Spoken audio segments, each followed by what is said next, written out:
Hello and welcome to Caring for Me, Caring for You, a thought and a prayer for the week. And it is June 8th. It is the second Sunday in June, and I want to begin by reminding us of a very important thing that is happening this month.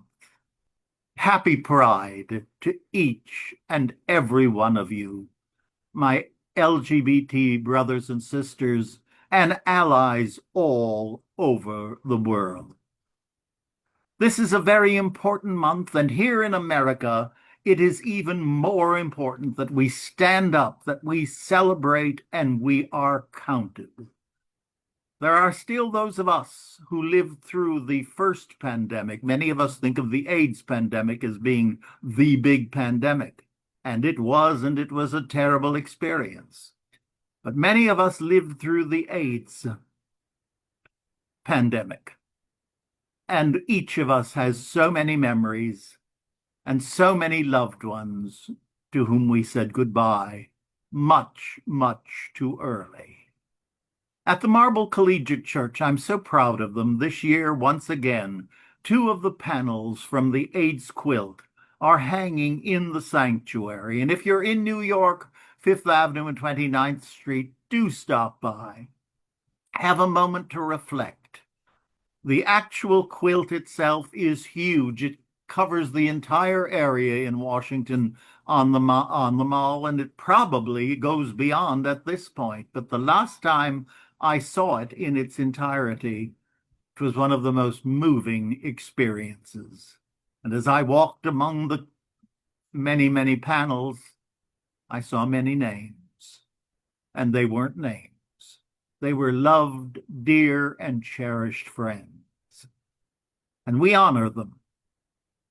And in a world here in America that is going through so much hate, so much bigotry, so much stupidity, insipid actions by those in charge, let us remember it's love, period.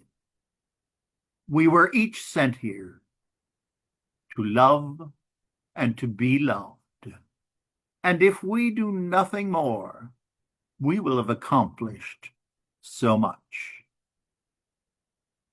The reading this week in our Prayers and Affirmations for Family Caregivers is entitled Honor.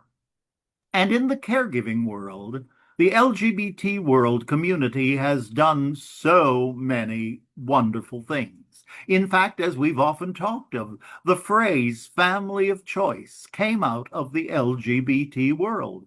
When families of origin were coming into New York and other big cities in particular, learning in a moment two pieces of information they could not deal with, that their child was gay and about to die.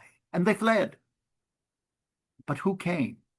12-step groups, church groups, apartment housing dwellers, friends.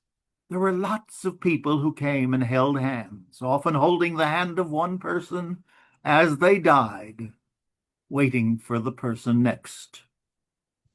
That happened on more than one occasion in my life. It made a deep impression. But they were not alone. And you are not alone today, wherever you may be, in whatever your circumstance. But that was one gift. And a second one was, we often talk about, most of us learn of family caregiving from a mother or a mother figure. And that was very true and continues to be true. The most predominant group of persons in family caregiving tend to be the women. And who comes next? It's the LGBT members of the family. It's assumed they have nothing else to do, so they can take over the caregiving responsibility. Be that correct or be that incorrect or just a sad commentary. We give thanks for the incredible role that the LGBT community has played in caregiving, not only for themselves, but for families many times who had not treated them well at all. Now, the name of the prayer that was set for today is honor. Honor. We honor the work of each and every caregiver each and every week through this program. And as I always say whenever I begin a speech, I've come to say the two words that family caregivers rarely, if ever, hear. Thank you. Thank you. Thank you. So let us share this prayer. The heavens are telling the glory of God. We are surrounded by your majesty and goodness. O Lord, thank you for the love which created us, the earth and the heavens. We are surrounded by so many miracles. We are indeed miracles ourselves. As we care for our loved ones, our care recipients, keep us mindful that each of us is known to you. Each of us is precious in your sight. Each of us is a temporal gift, one to the other. None of us knows how long we will be together. Teach us to treasure each and every moment we have, the good ones and the challenging ones. Keep us mindful that our duty in life is to row. You will guide and navigate the seas of life.